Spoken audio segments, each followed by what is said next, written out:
Semangat pagi. Assalamualaikum warahmatullahi wabarakatuh. Salam sejahtera buat kita semua. Hari ini kita lanjut kuliah sistem jaringan komputer lanjut ya. Kita membahas tentang one concept. Di materi kita kali ini, kita akan bahas mengenai purpose of one, kemudian what area network operation, kemudian traditional what one connectivity, kemudian modern wide area network connectivity, internet-based connectivity, dan one interface. Nah, seperti kuliah kita kemarin ya, bahwa jaringan komputer yang menghubungkan dua host komputer, misalnya antara server dengan klien ya. Nah, ini tentunya uh, mereka butuh interface atau komunikasi ya. Jadi kalau jaraknya jauh, terutama ketika melewati area yang bukan milik dari masing-masing pihak yang berkomunikasi. Misalnya ini adalah lokasi rumah A, yang ini lokasi rumah B, di mana area ini melalui area publik ya, yang jaraknya mungkin bisa uh, kilometer atau ratusan kilometer atau ribuan kilometer. Sehingga kalau A dan B membangun sendiri jaringan komunikasinya, nah tentunya akan nggak visible ya, karena kan ini lahannya punya siapa, kan tiap media komunikasi punya batasan fisik ya. Kalau misalnya kita menggunakan kabel gitu, maka sinyalnya mungkin setelah 10 kilo perlu di-repeat nih. Kita perlu alat gitu kan. Kemudian kalau pakai wireless mungkin tiap 20 kilo kita perlu tower gitu kan. Dan kita butuh alat, kita perlu membebaskan lahan dan lain-lain. Sehingga uh, inilah yang disebut sebagai WAN. Gitu ya. Jadi WAN, Wide Area Network, memang biasanya dibuat dan dioperasikan oleh operator.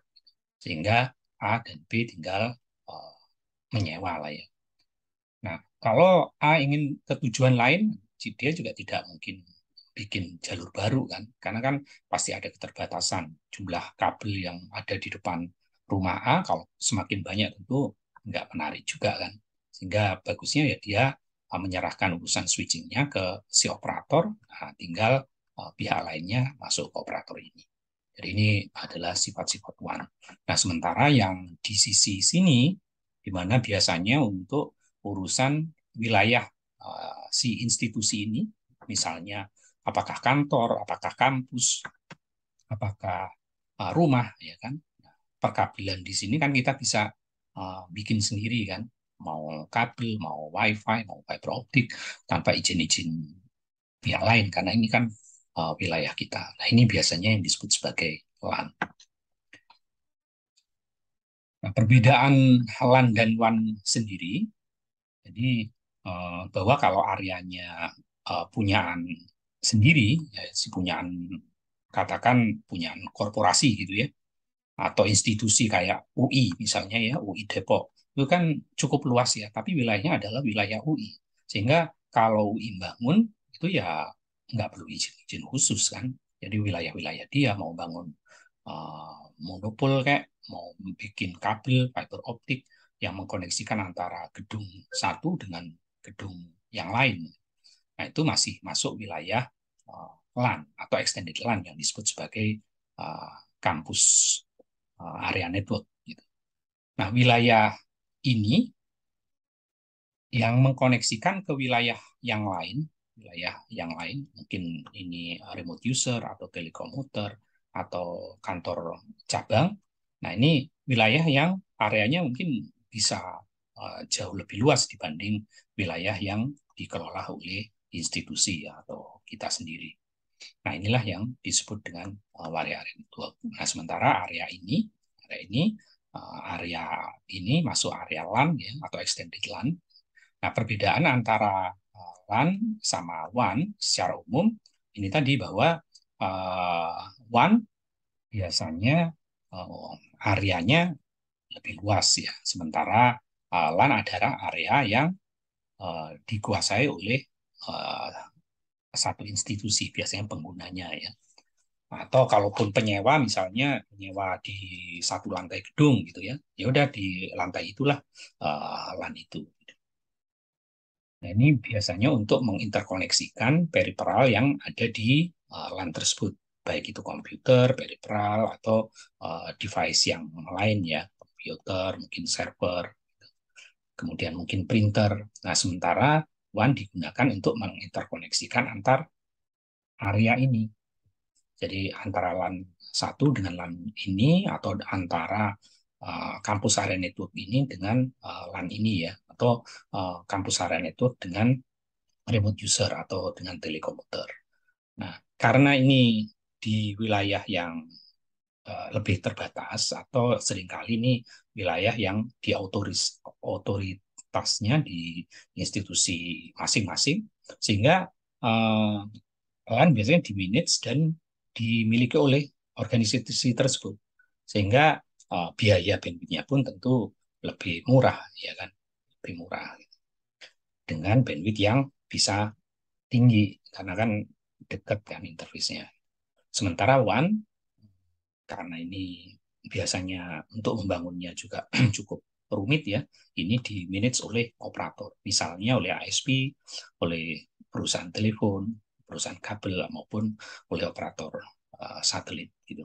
Dan tentunya karena ini ada maintenance, ada investasi, ada OPEX dan lain-lain, tentu si user kalau mau koneksi dari dua area ini, dia mesti membayar fee. Tentunya fee ini lebih mahal dari fee yang ada di LAN ya. Kemudian bandwidth-nya, karena ini biasanya ada banyak intermediary network ya, sehingga bandwidth-nya relatif lebih rendah dibanding yang LAN. Nah, kemudian kita juga mengenal adanya private dan public WAN. Ya. Nah, private WAN ini biasanya adalah memang WAN yang dibangun untuk keperluan institusi tertentu. Gitu. Jadi ada institusi ini dia membangun jaringan list line misalnya yang menghubungkan tiga kantor mereka. Nah, tentunya private LAN ini uh, ada SLA-nya ya. SLA-nya bisa tercapai, bandwidth-nya tentu lebih konsisten, dan tentu lebih secure. Gitu. Nah, di private LAN sendiri, selain memang dedicated untuk ini, ada juga yang uh, private WAN yang sebetulnya tidak hanya untuk mereka. Contohnya WAN ITM gitu ya, ITM, misalnya Metro Ethernet, Frame Relay, kemudian MPLS, ya kan? Ini sebetulnya publik gitu, tapi masing-masing sirkuitnya yang dibangun untuk perusahaan itu tidak campur dengan perusahaan yang lain. Nah, ini juga masuk dalam kategori private one. Nah, sementara public one ini adalah biasanya internet ya. Jadi kalau kita langganan dari saat ini, dia nggak connect end to end, tapi cukup koneksinya ke satu titik gitu, ke satu titik. Nah, koneksi end to end-nya dibangun oleh masing-masing dengan VPN. Nah, yang public one ini biasanya disediakan oleh ASP ya, menggunakan internet. Nah, bisa juga perusahaan telekomunikasi yang menggunakan internet. Nah, tentu bandwidth-nya tidak ada jaminan ya, karena ini kan yang dijamin hanya ke titik akses ini. Sementara yang private one, nah itu ada jaminan tergantung teknologinya ya. Kalau yang frame relay ada CIR, kan, Committed Information Rate ya, karena uh, koneksinya itu sudah dibangun secara virtual ya. Nah, ada beberapa topologi wide area network yang bisa kita identifikasi ya. Yang pertama adalah point to point, kemudian hub and spoke, hub and spoke, kemudian dual home topologi, jadi ininya dua gitu ya, bisa ke headquarter, kemudian fully mesh masing-masing titik tersambung,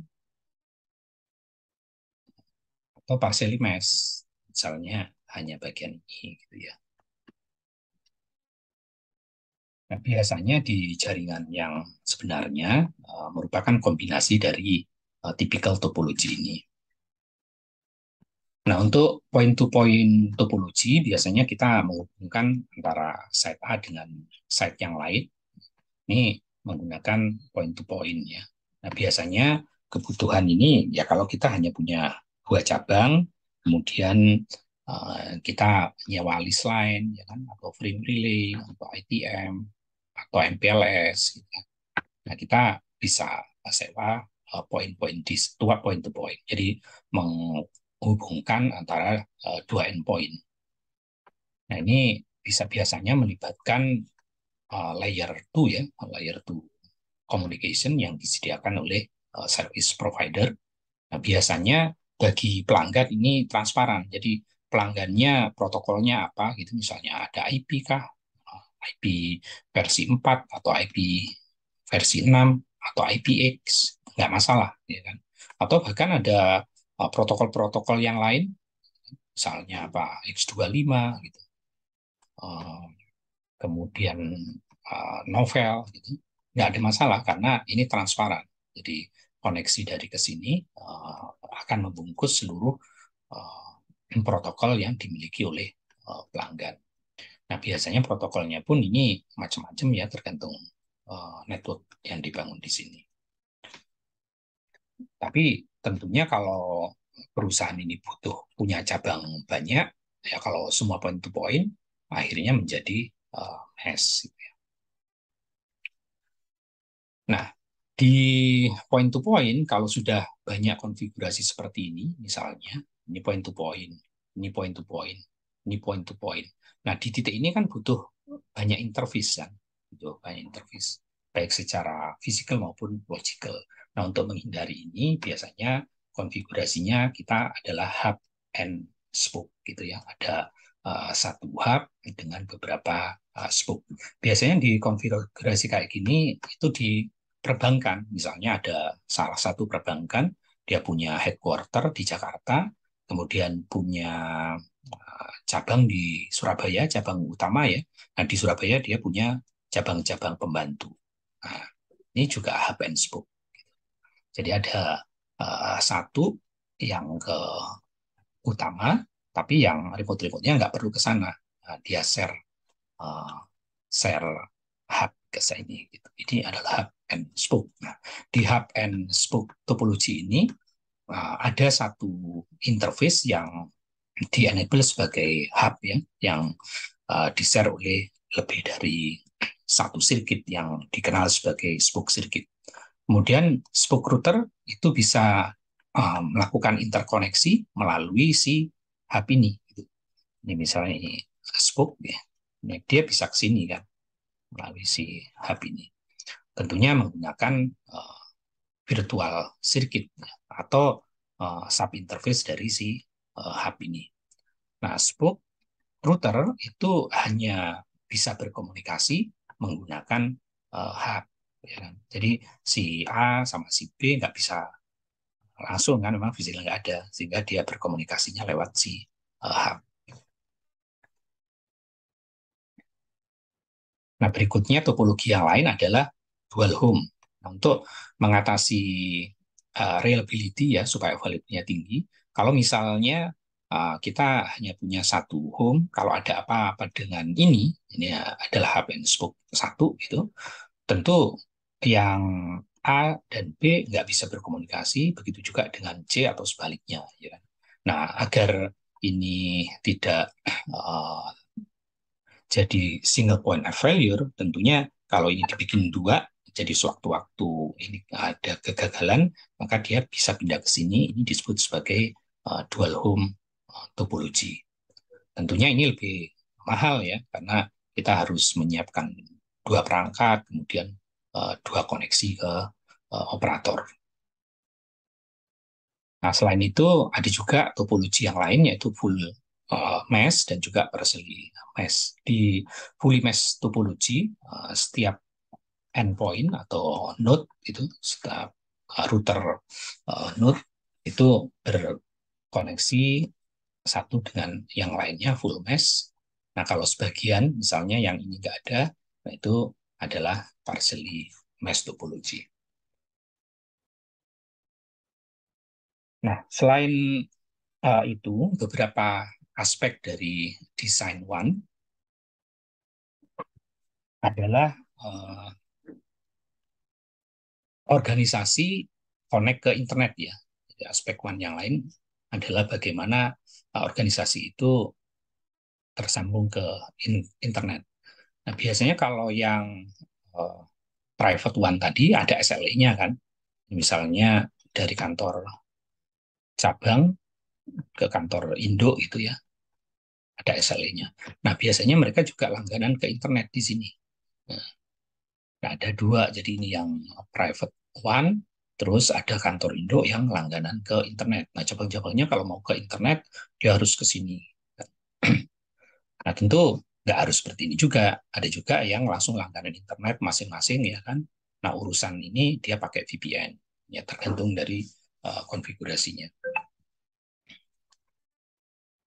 Nah, kemudian uh, si pemilik infrastruktur kita sebut sebagai carrier ya. Jadi kalau misalnya kita mau mengkoneksikan 3 area, nah ini kan dibangun oleh operator kan, yang punya infrastruktur WAN, nah itu kita biasanya sebut dengan carrier ya.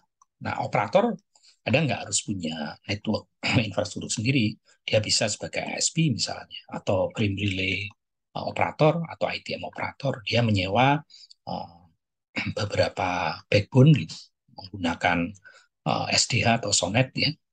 Nah, kemudian dia masang beberapa switch sehingga dia bisa menyediakan katakan apa frame relay atau MPLS atau Metro Ethernet network. Tapi infrastrukturnya sebetulnya sebagiannya punyaan carrier. Jadi actual nggak harus actual carrier ya si provider ini.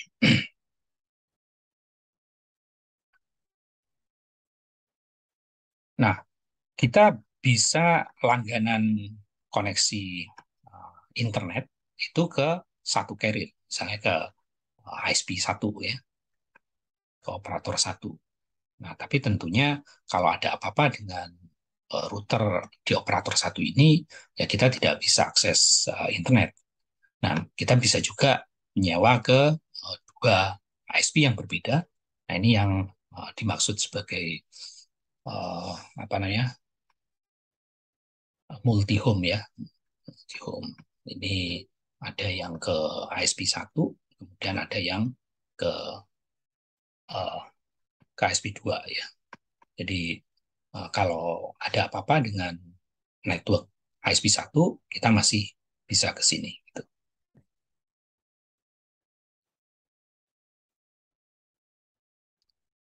Nah, tentunya ketika kita uh, mendesain network WAN dalam hal ini, nah kita juga harus mempertimbangkan WAN yang sesuai kebutuhan dari perusahaan kita.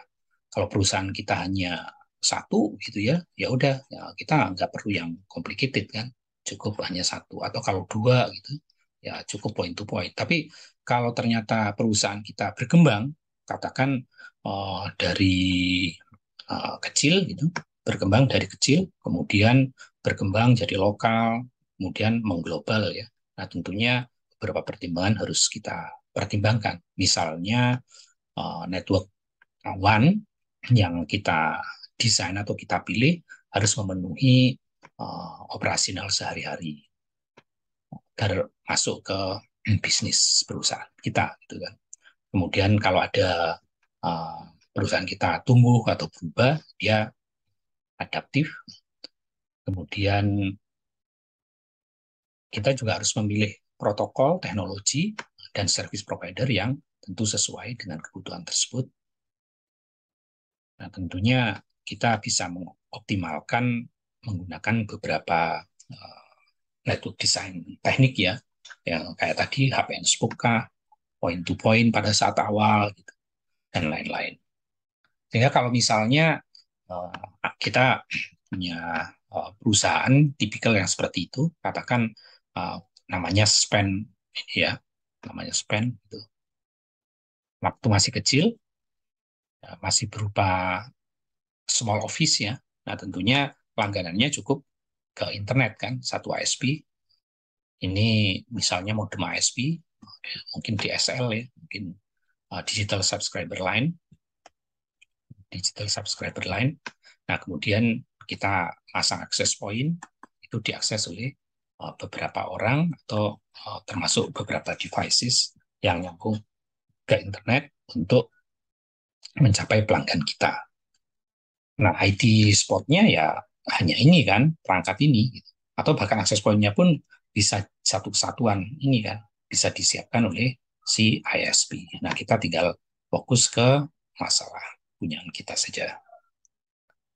Nah, berikutnya kalau uh, span engineering ini berkembang, katakan menjadi uh, gedung gitu ya, yang terdiri dari beberapa lantai, tiap departemen di kita bisa-bisa, tentunya networknya masih sama ya. Tinggal kita upgrade bandwidth-nya, SLA-nya kita naikkan, gitu. Nah, tentunya dari sisi end device-nya tidak banyak perubahan, ya kan?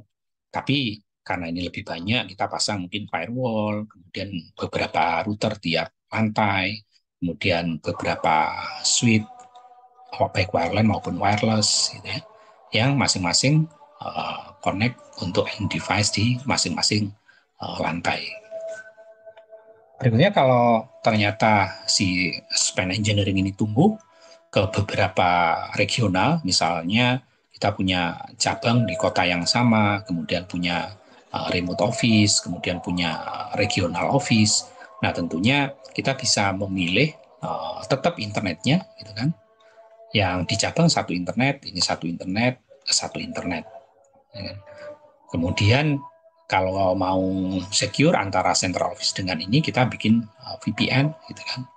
Kemudian ini juga bikin VPN ke sini, yang ini bikin VPN. Gitu. Selain mungkin untuk kebutuhan masing-masing internet di areanya.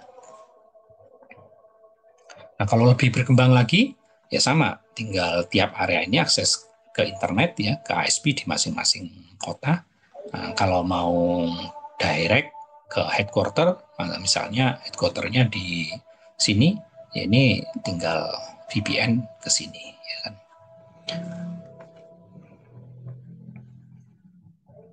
Nah, dari sisi operation, ini wide area operation, tentunya uh, operation itu meliputi pada saat ini ya dibangun kemudian dioperasikan ya. Nah, tentunya di One ini banyak perangkat intermediary ya. Bisa beli dari vendor A, ini mungkin vendor B, ini vendor C. Nah, ini kan interface-nya macam-macam ya. Bisa kalau dulu mungkin I1, ya, T1, I3, kemudian T3. Nah, sekarang mungkin sudah 10 gig ya, atau 100 gig GE. Nah, tentu agar ini match gitu, si interface ini, termasuk protokolnya apa yang digunakan, apakah MPLS, apakah Prime Relay, ataukah IP. Nah, ada beberapa standar yang biasanya menentukan ya standar yang digunakan di perangkat-perangkat ini. Nah, kalau interface ini biasanya oleh TIA atau EIA, ya, Telecommunication Industry Association dan Electronic Industry Alliance. Nah, kemudian ada ISO untuk standar katakan protokol ya, layering protokol, OSI layer ya. Kemudian ada IEEE yang bertanggung jawab untuk interface Ethernet maupun protokol TCP/IP. Di wide area network biasanya di OSI layer itu asosiasinya ke physical layer dan data link layer. Meskipun untuk WAN yang internet base itu internetnya sampai network sebetulnya, gitu kan. Tapi karena ini VPN di network, yang payload pelanggan itu juga mulai dari network atau IP gitu ya. Jadi ya kayak ini 2,5 lah ya, kayak 2,5. Nah, ini kalau yang di physical, ini kita tugasnya adalah untuk memastikan bahwa interface sesuai elektrikalnya, mekanikalnya, dan operasional komponennya, clock-nya itu sesuai. Ini biasanya di physical ini yaitu standarnya misalnya untuk fiber optik ya, ada synchronous digital hierarchy SDH, ini ada STM1, kemudian ada STM4, STM16, dan seterusnya. Sementara di Sonet ini sudah hampir sama ya, ini untuk global, yang ini untuk North America, biasanya OC3, OC12 gitu kan. Kemudian OC48 dan seterusnya. Kemudian ada DWDM, kemudian ada FTTH, ada WiMAX, Wi-Fi, itu adalah physical. Sementara di data link ini bertanggung jawab untuk frame. Nah, di layer 2 ya sifatnya hop by hop kan. Kalau yang IP kan end to end gitu. Kalau tiap hop, nah frame-nya harus dipastikan ada errornya enggak. Kalau ada errornya diperbaiki ya, hop by hop. Nah, ini yang layer 2 diantaranya adalah uh, broadband ya, baik menggunakan DSL maupun kabel, kemudian uh, wireless. Jadi ini ada fisikalnya, ada layar duanya juga gitu. Yang fisikalnya bertanggung jawab mengenai electrical, mechanical, kemudian speed-nya. Nah, yang data link-nya tentang frame-nya, bagaimana data dari pelanggan payload dienkapsulit dalam frame. Nah, si wireless juga punya layer 1 dan layer 2. Kemudian Ethernet 1, Metro Ethernet, ada framing-nya dan ada interface-nya. Kemudian ada MPLS, kemudian ada point-to-point protokol, kemudian ada HDLC, dan frame relay, serta ITM, asynchronous transfer mode. Nah, yang ini sudah legacy, frame relay sudah jarang digunakan, yang ATM masih digunakan untuk ADSL ya, menghubungkan antara modem ADSL dengan DSLAM. Ini biasanya masih ITM, meskipun end-to-end-nya adalah IP ya. Nah, ada beberapa terminologi di WAN, yaitu DTE, ya, Data Terminal Equipment. Ini biasanya merupakan perangkat untuk menghubungkan host ya, menghubungkan host atau end devices dengan perangkat WAN yang biasanya disiapkan oleh operator. Jadi misalnya ini berupa LAN suite atau berupa router ya. Nanti dia akan nyolok ke modem, misalnya modem DSL, modem FO, atau modem wireless. Kemudian kita juga mengenal DCE, Data Communication Equipment, yang merupakan device yang digunakan untuk berkomunikasi dengan perangkat operator. Tapi biasanya ini sudah disiapkan oleh operator kan, untuk memastikan interoperability-nya, meskipun nggak harus. Tapi kalau kita langganan DSL, ya biasanya kita langganan ke Telkom misalnya. Ini udah pas langganan ini udah disediakan sama Telkom. Meskipun kita juga bisa beli sendiri. Atau kita langganan fiber optik ke Bisnet, ke Indosat, ke Excel gitu. Ya biasanya si modem fiber optiknya udah disediakan ya. Kemudian ada customer premise equipment. Ini merupakan perangkat yang dipasang di sisi pelanggan yang terdiri dari DCE dan DTE. Kemudian ada point of present, POP ya. POP ini merupakan lokasi di mana pelanggan connect ke operator ya kan, atau ke service provider. Biasanya ini kalau dulu Telkom namanya Central Office ya, atau STO. Nah, kemudian ada demarcation point, titik demarkasi tanggung jawab untuk maintenance antara tanggung jawabnya operator dengan tanggung jawabnya subscriber. Nah, ini biasanya kalau di PSTN itu ada rumah kabel ya, FO juga ada rumah kabel yang biasanya di depan gitu. Nah, meskipun perangkat ini punyaan disiapkan oleh operator, tapi ini merupakan tanggung jawabnya pelanggan ya untuk perbaikan. Selain itu, antara demarkasi dengan CU terdekat ini ada lokal loop. Ini bisa uh, bisa berupa fiber optik, ya kan? Bisa FO, bisa wireless, kemudian bisa copper ya kabel atau bisa koaksial kabel. Nah, yang ini adalah central office-nya. Ini central office. Nah, kemudian ada toll network. Toll network ini ya termasuk ini backhaul, si local loop kalau ini gede, ini bisa backhaul, bisa backbone, ya kan? Kemudian termasuk perangkat-perangkat untuk membangun ini disebut sebagai toll network. Nah, backhaul network adalah kalau kita dari lokal ini masuk ke headquarter misalnya ya. Nah, ini kan terdiri dari banyak sirkuit ya, terdiri dari banyak sirkuit, kapasitasnya cukup besar. Nah, biasanya ini disebut backhaul. Nah, backbone biasanya di tengah punyaan operator, punyaan punyaan operator di sini yang kapasitasnya besar. Nah, itu disebut sebagai backbone. Nah, untuk device yang terlibat di WAN itu ada modem ya, teman-teman. Ada banyak modem, jenis modem. Itu biasanya ditaruh di sisi pelanggan ya. Mulai dari voice band modem, ini merupakan dial-up modem ya zaman dulu. Kalau SDN bisa 2 megabit per second, kalau modem dial mungkin bisa 56 kilobit per second. Kemudian ada DSL modem untuk jaringan ADSL, ini termasuk broadband wireline, DSL modem, ini seri DSL modem. Nah, kita memanfaatkan kabel PSTN menggunakan teknologi ADSL, nah, modemnya DSL modem.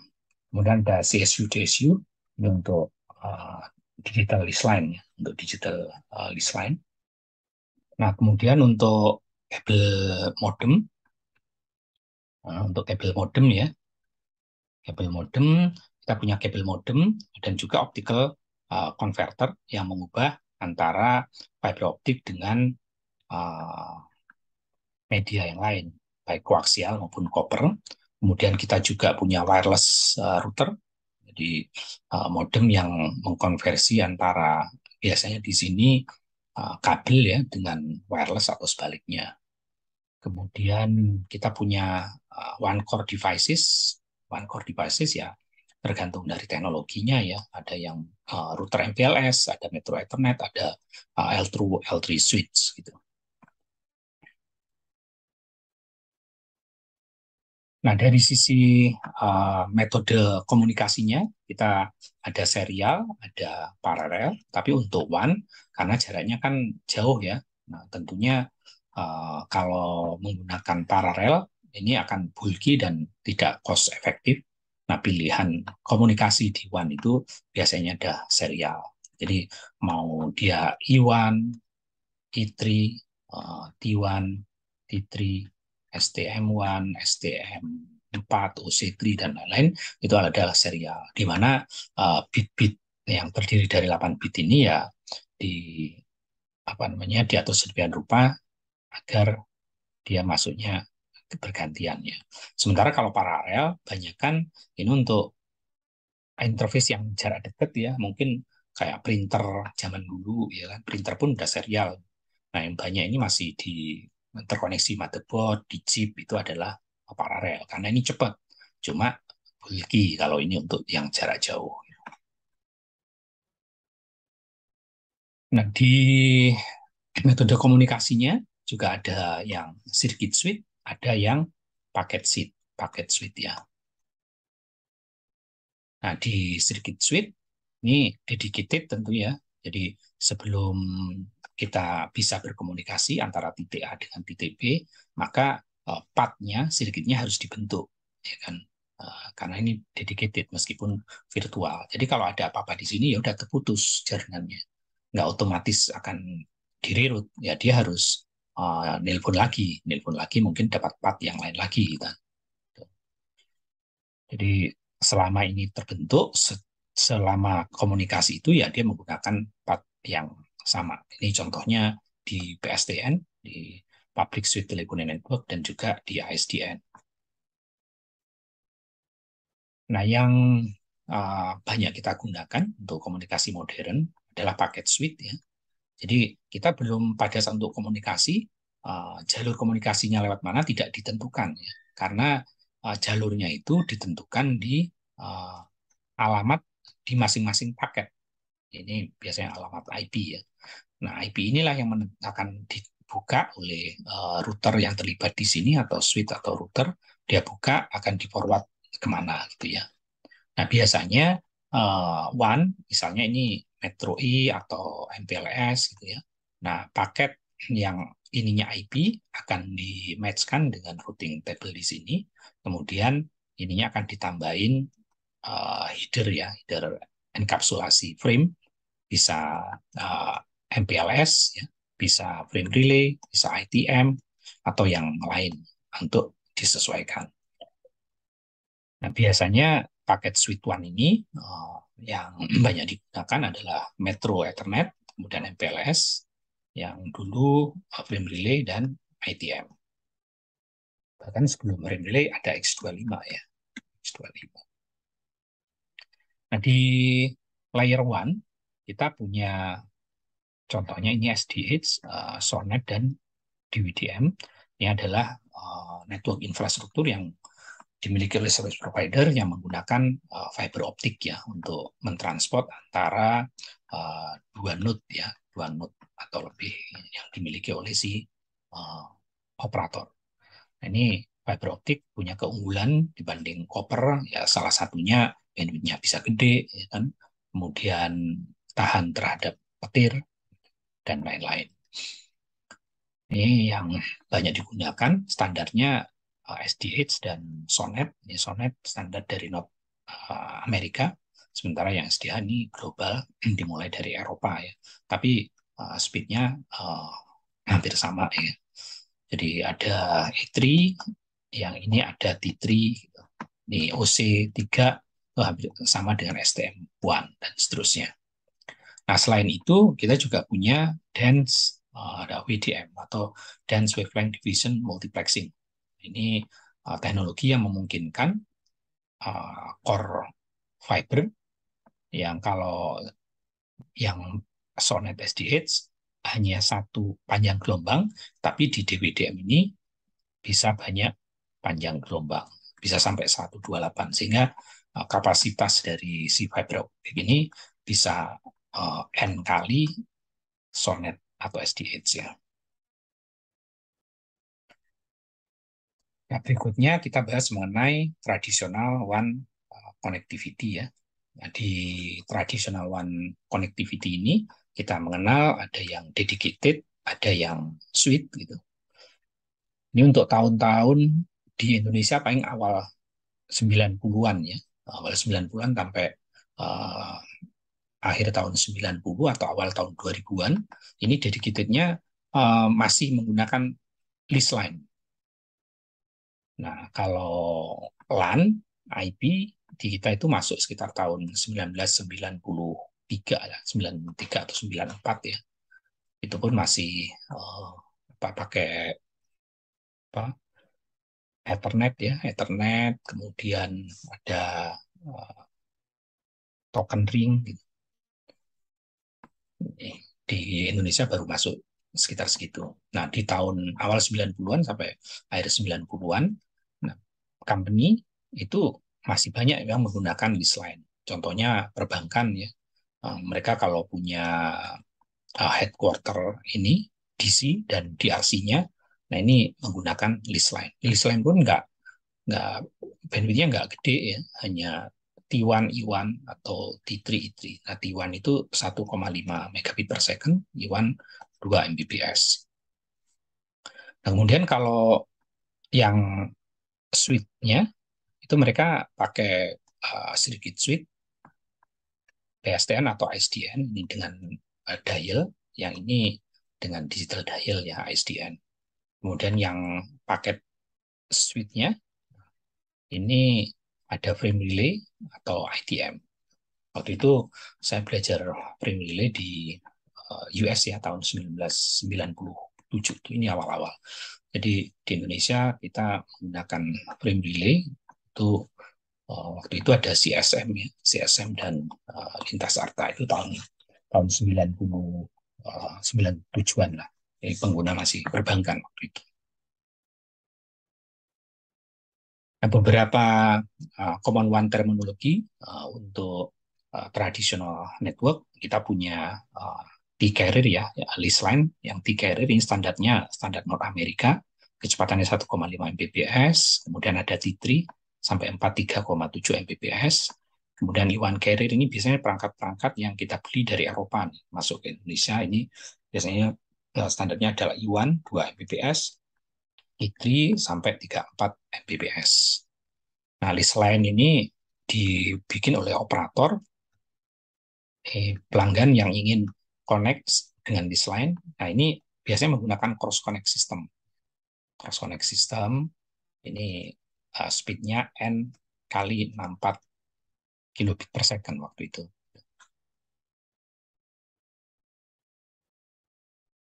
Nah, tentunya yang list line dengan cross connect ada beberapa keunggulannya ya, meskipun punya disadvantage juga.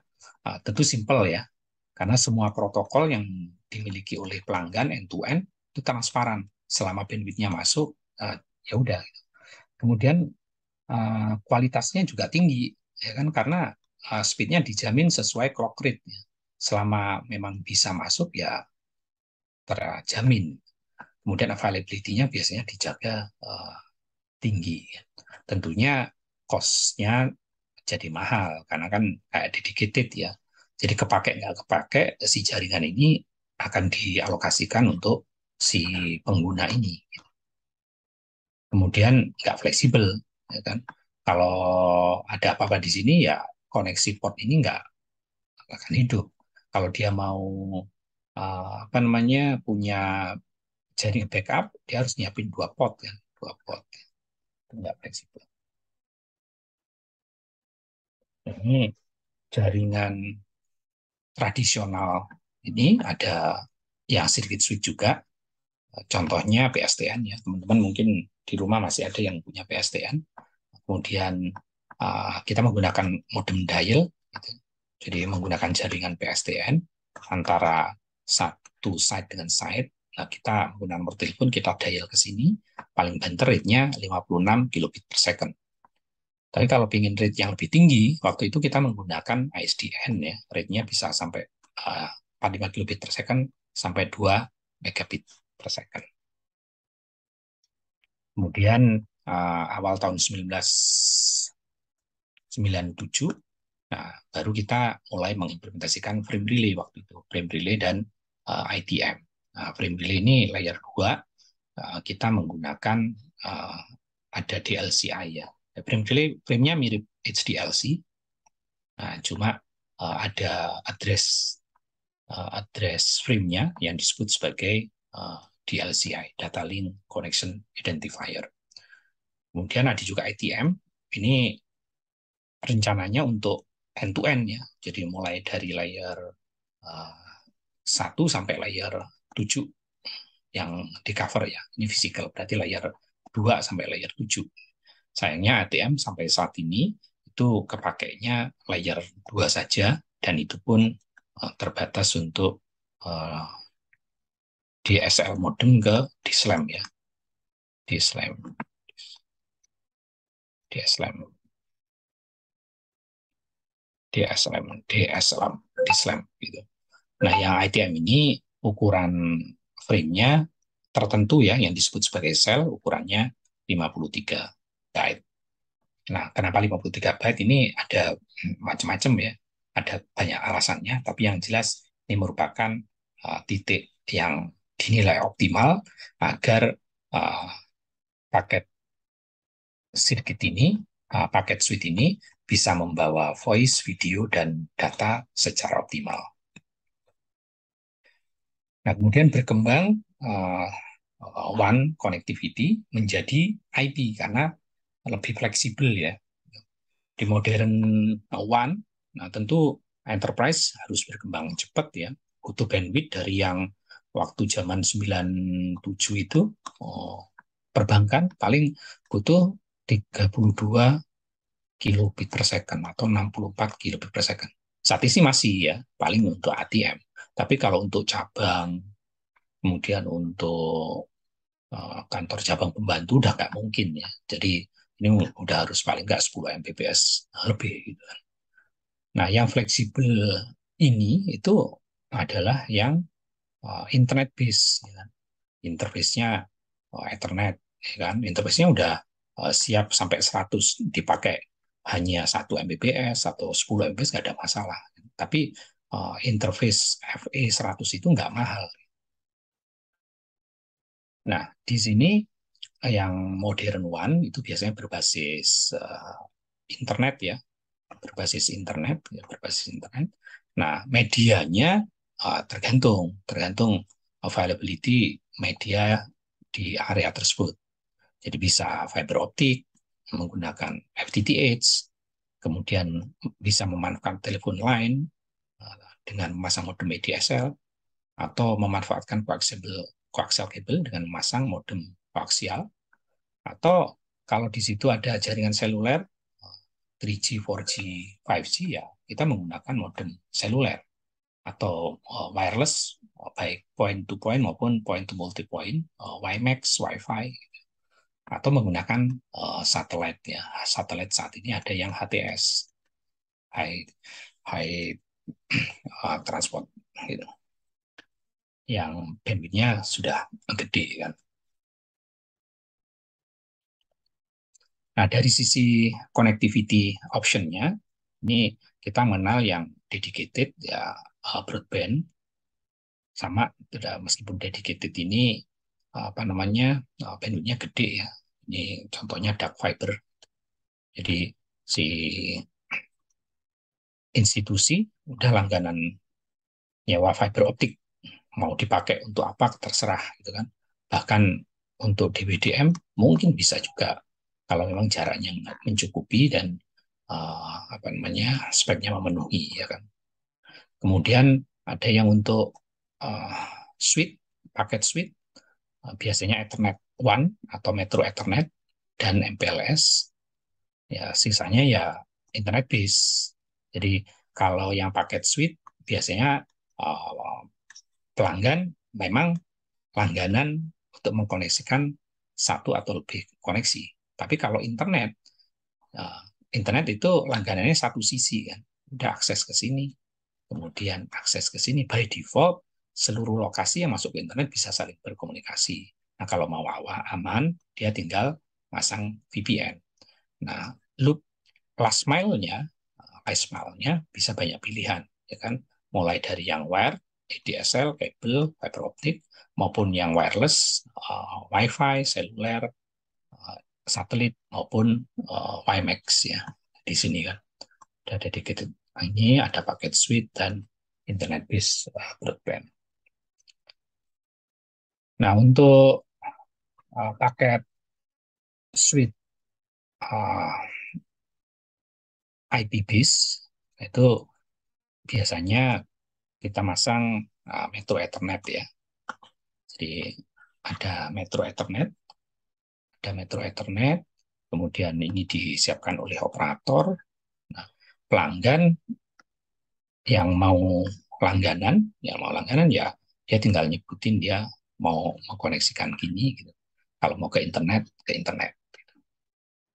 Nah, ini beberapa jenis Ethernet One yang populer adalah Metro Ethernet, kemudian Ethernet over MPLS, kemudian Virtual Private LAN Services. Nah, tentu ada beberapa keuntungan dari Ethernet One. Ya, salah satunya di Ethernetnya kan. Ethernetnya ini merupakan interface yang populer ya. Sehingga uh, speednya pun kalau kita pakai 10 gig gitu, satu ke alat ini bisa dengan mudah uh, menjadi agregasi dari speed-speed yang lebih rendah. Gitu. Karena ini banyak digunakan, banyak produsernya, sehingga cost-nya menjadi efektif ya. Sehingga secara keseluruhan tentu itu lebih bagus untuk pelanggan. Kemudian integrasinya jadi mudah, ya kan? Nggak perlu lagi mikirin yang apa namanya kayak circuit based, clockingnya harus match end to end gitu. Yang ini hanya per satu segmen ya. Kemudian tentu karena bandwidth-nya udah uh, bisa tinggi ya. Saat ini ada yang sudah sampai 200 atau 400 gigabit. Ini tentu akan mengenhance produktivitas dari pelanggan. Nah, selain itu, yang paket suite ada MPLS ya. Nah, MPLS ini sebetulnya jaringan IP gitu, di mana router router MPLS operator itu seakan-akan melayani pelanggan secara spesifik. Nah, tapi itu terjadi karena di suite MPLS ini dia berfungsi sebagai virtual router ya, virtual router. Gitu.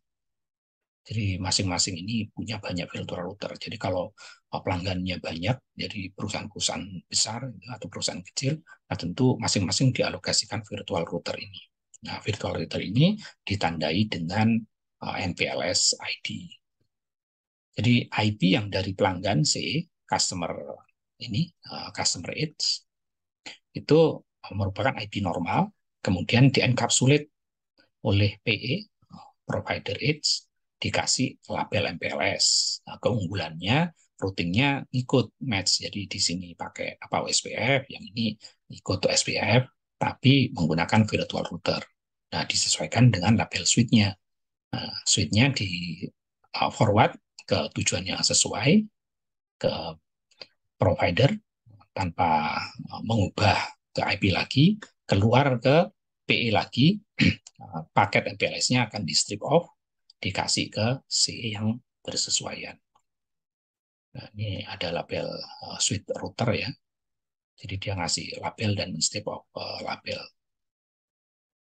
Nah, MPLS ini support QoS, traffic engineering, VPN juga, dan redundancy. Nah, yang modern untuk internet based connectivity. Jadi pelanggan tadi ini ada internet, jadi dia tidak perlu mengkoneksikan uh, langsung ya, ngomong ke operator nggak perlu. Jadi dia cukup langganan koneksi internet ke sini dengan speednya. Jadi satu segmen gitu, satu part gitu ya. Nah, urusan koneksi end to end-nya diserahkan ke operator, ke klien. Misalnya kliennya ya. Nah, ya dia kalau mau connect ke sini ya tinggal VPN ke sini, VPN ke sini. Nah, ini kalau nggak mau VPN ya nggak masalah, bisa VPN ke sini. Sehingga si ini model internet connection ya. Nah, koneksi last mile-nya bisa pilihan broadband, wired atau wireless. Bisa XDSL, ini wired-nya bisa pilihannya XDSL ya. XDSL bisa koaksial kabel atau fiber optik ya. Atau wireless. Yang wireless bisa Wi-Fi, kemudian bisa 3G atau pakai satelit ya. Atau bahkan bisa WiMAX juga. Nah, yang di DSL ini biasanya kita memanfaatkan kabel PSTN yang sudah dibangun oleh operator telepon ya. Ini kan kabelnya sayang kan. Ini bisa dimanfaatkan untuk data. Hal ini terjadi karena untuk telepon ini hanya menghabiskan frekuensi antara 0 sampai 4. Frekuensi selebihnya tergantung kualitas kabel dan jaraknya itu bisa dimanfaatkan untuk bagian upstream-nya dan bagian downstream-nya.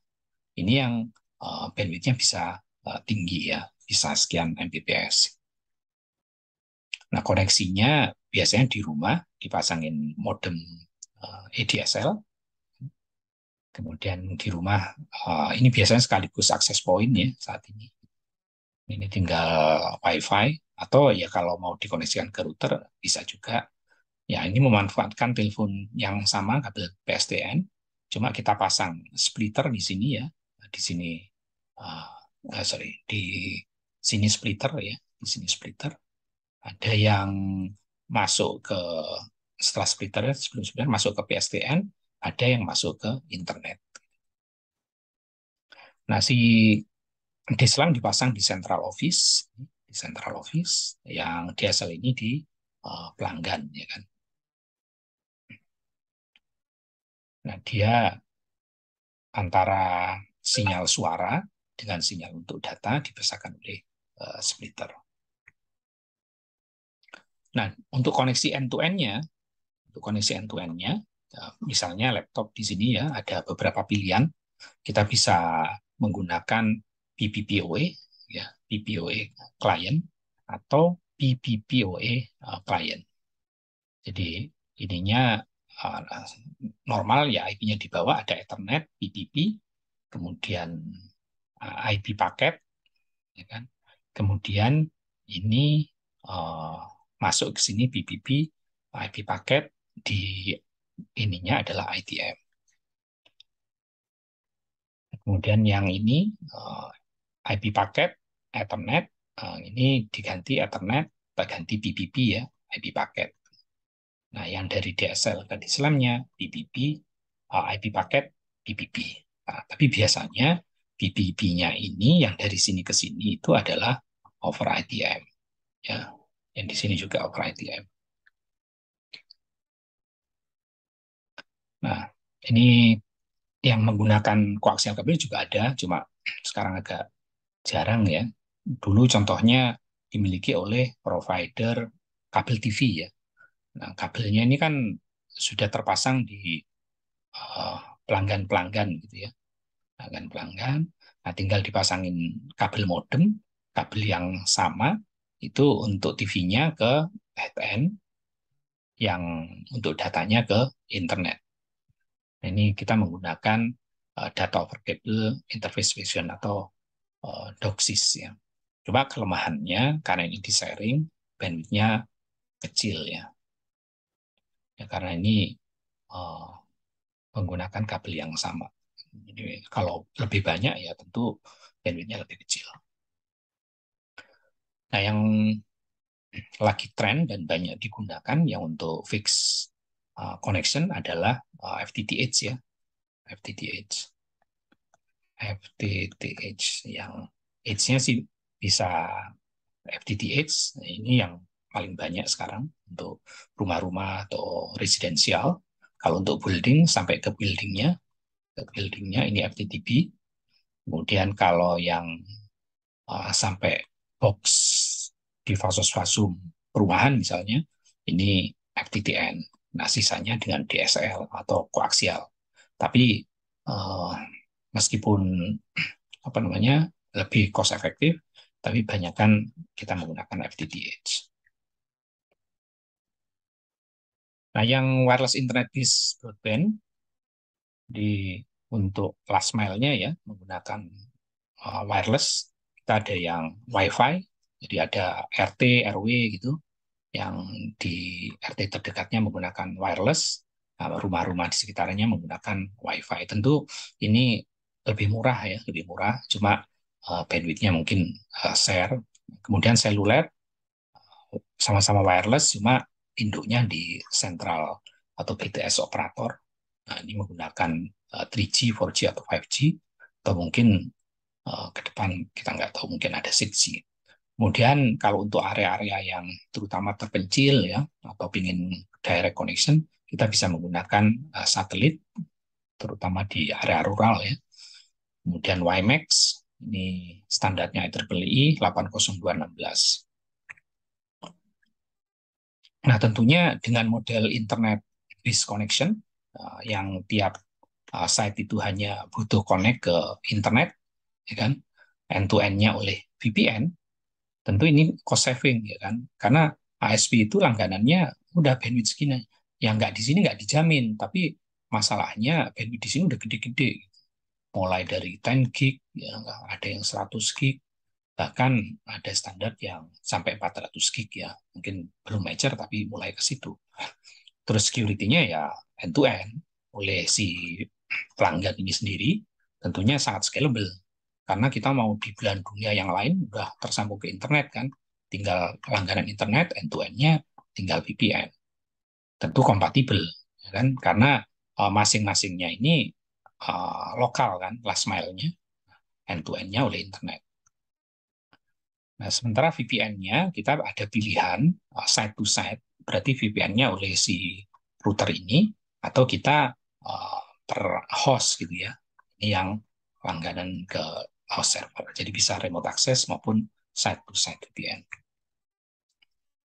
Nah, dari sisi connectivity-nya, kita bisa menggunakan akses ke single ISP, itu single home ya. Nah, tentu ini paling murah ya, paling murah, tapi kelemahannya mungkin paling nggak reliable. Yang berikutnya yang dual home. Dual home menggunakan dua koneksi ya ke ISP yang sama. Kemudian multi home, multi home menggunakan koneksi ke beberapa ISP. Yang dalam ini dua ya.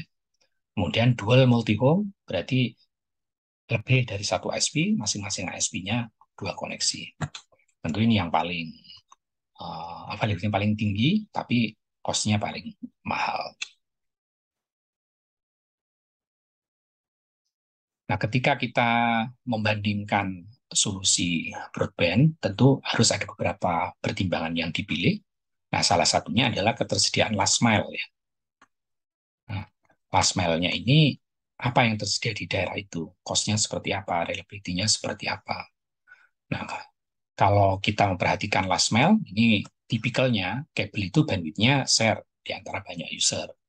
Tapi ini udah nggak populer ya. Nah, DSL ini bandwidth-nya juga terbatas, ini memanfaatkan kabel PSTN yang existing tergantung dari kualitas kabelnya. Kemudian ada fiber to the home, ini yang paling uh, populer ya saat ini, nggak lagi ngetren karena ini menggunakan fiber optik. Tapi kalau nggak ada fiber optik di wilayah kita tentu ini nggak bisa ya. Nah, pilihannya ya mungkin seluler mobil pun. Jadi kalau masuk coverage 4G ya tentu kita bisa menggunakan ini. Tentu apa namanya kuotanya harus dipertimbangkan. WiFi, WiFi juga bisa tapi ini share relatif murah.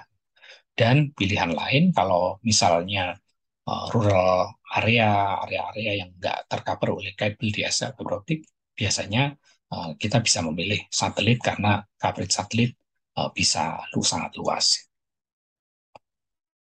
Nah, dari sisi interface ya, kita banyak pilihan dulu ya.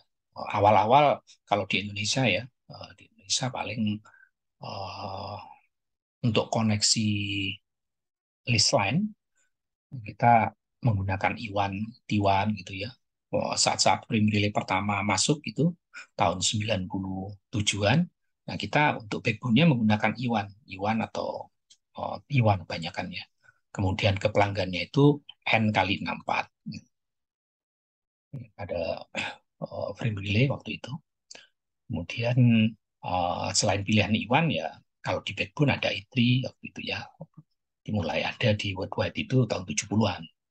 Kemudian paket over Sonet dan ITM itu STM1 155, STM4 622 Mbps, STM16 2,5 gigabit per second sampai akhir tahun 90-an. Setelah itu mulailah gigabit Ethernet dan gigabit Ethernet masuk 40 gigabit 40 gig POS ya masuk paket over Sonet.